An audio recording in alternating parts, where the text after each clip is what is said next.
This is the ballistic screen for the version 6 software.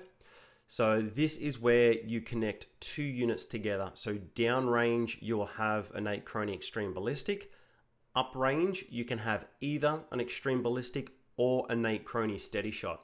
And what this does is it'll do some automatic calculations on things like the coefficient of drag. And you can start to work at things like BCs, which aren't of much use for air rifles, but you can do it anyway.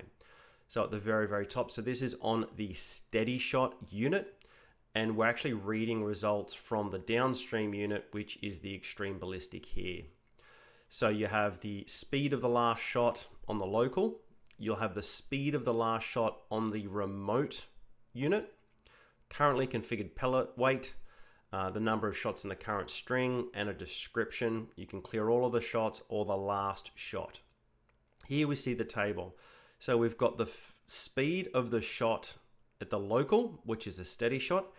Downstream, so this was 10 meters away, the FPS was remote. So if we go back to our steady shot, we can have a look. The first shot on that Extreme Ballistic was 431. We can see that here. If we look at the first shot on the SteadyShot unit, we can see it's 471. So we go from 471 on the muzzle to 431 at the remote 10 meters away. We've got the current pressure reading at the Extreme Ballistic remote end, the humidity reading at the remote end.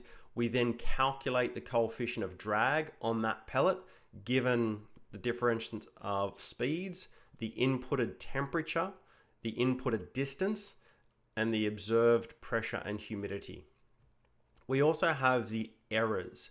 So this is showing us there again is a description in the help for what all the errors actually mean. So you can see there's a description of those there.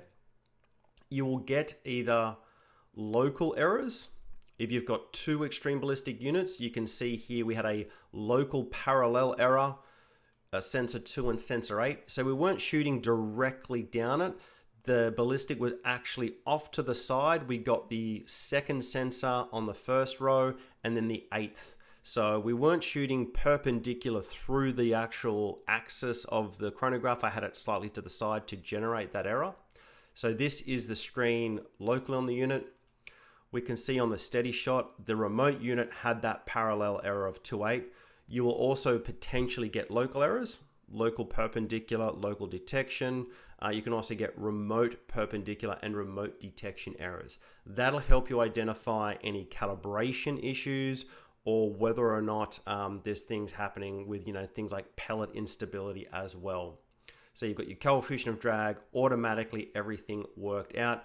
You click download, that'll automatically download and save that data into a CSV file. You can open that up in a spreadsheet. Again, always really easy to get data off the NateChrony.